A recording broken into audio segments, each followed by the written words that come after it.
my life is built in 3 acts. My first act was a concert violinist.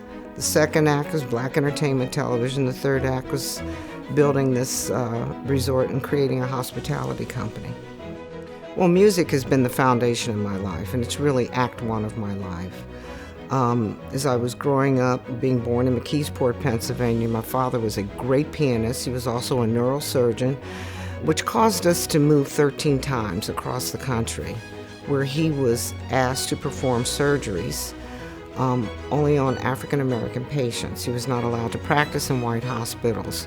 But through that journey in life, I was able to really fall in love with music, and it was through him and him playing the piano after surgeries that I really wanted to learn how to play the violin, but I also had to learn to play the piano.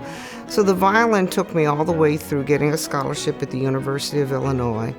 As part of the Illinois String Research Project, I started a music conservatory in Amman, Jordan for King Hussein and Queen Noor.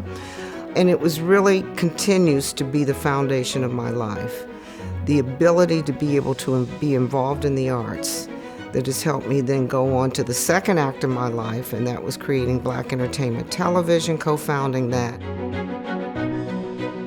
Black Entertainment Television was born during the birth of all cable networks.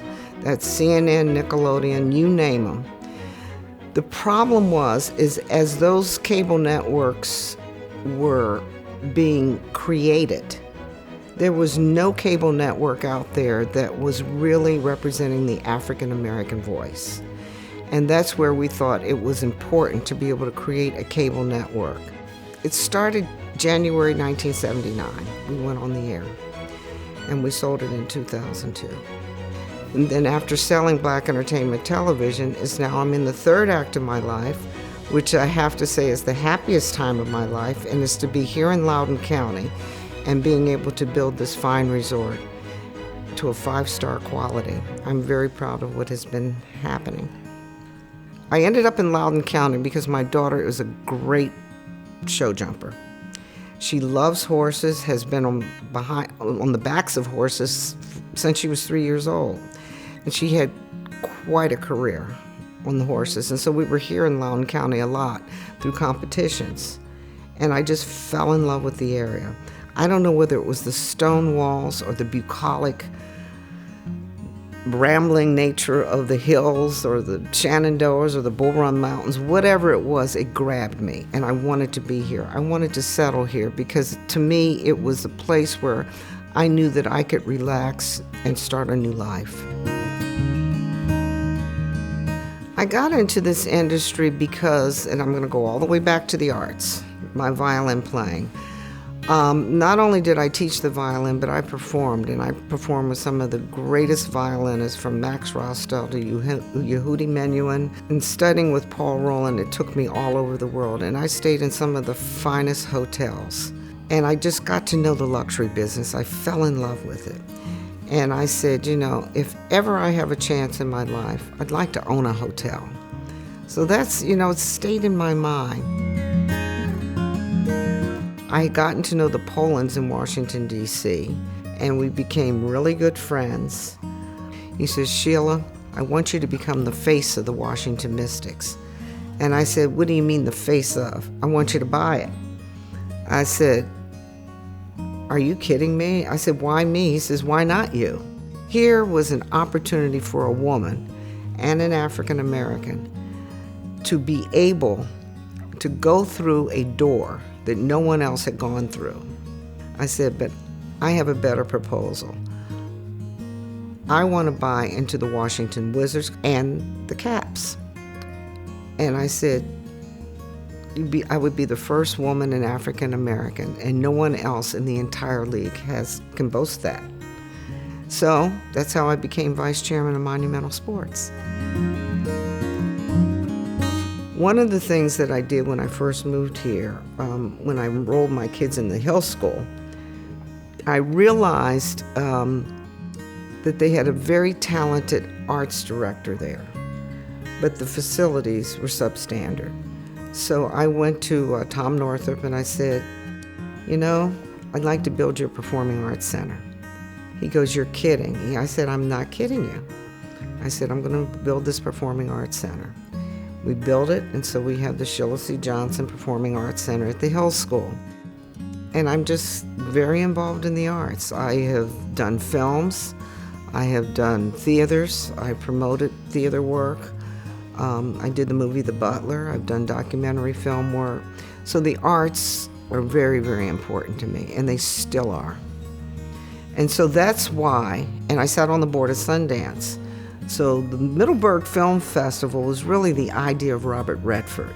He came to visit me because I knew him from Sundance. And I brought him up on the property. He looked down onto the town and he says, you really should put a film festival here. And I never forgot that. We were able to start the film festival. We opened our doors August 29th of 2013. We had our first film festival mid-October, and we opened up with the film Nebraska, and Bruce Dern showed up. We had 18 films. From that point on, we are now the darling of all film festivals. And I have to say, we're now at 41 films. We use the entire town to show films. It is really quite an amazing feat that we've been able to do it. We're ranked in the top 5 of film festivals. And then the other thing that will happen in August is we have the family reunion.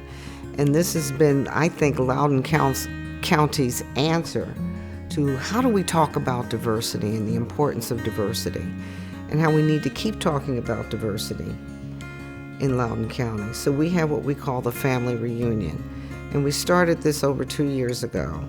And it's to bring 41 to 45 of the top African American chefs and both men and women of color to this county and really talk about the importance of the food that was really in the birth of the African diaspora. I mean, and what we're able to bring here is just amazing. And our audience is very diverse. And we talk about the problems of trying to support minority businesses, both restaurants, whatever they're doing. And we really have been so successful in trying to raise those questions and to answer those questions. So that, to me, is extraordinarily important. There's several people that have been very influential in my life. There have been 2 teachers. One is still alive, and I'm still very close to her. They're the ones that really helped me get into the University of Illinois. They're also the ones that have really protected me through all sorts of situations. And then my mother, who has passed away. My mother stayed alive until the doors of this resort opened.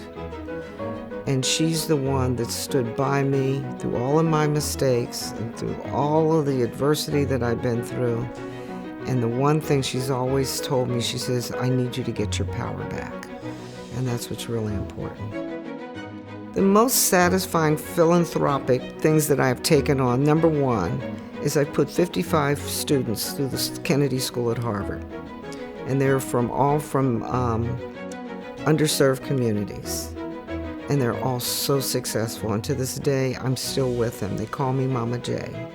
The second is the United States Park Police Horse Stables. We've been able to raise close to $30 million to build that stable. It was my initiative. I sit on the board of the Trust for the National Mall, and it was just important that I was able to take care of those horses. And one of my horses, Chief, is the head horse for the United States Park Police Horse Stables. I think I would like to be remembered most as the salamander, because the salamander is the only animal mythically that can walk through fire and still come out alive.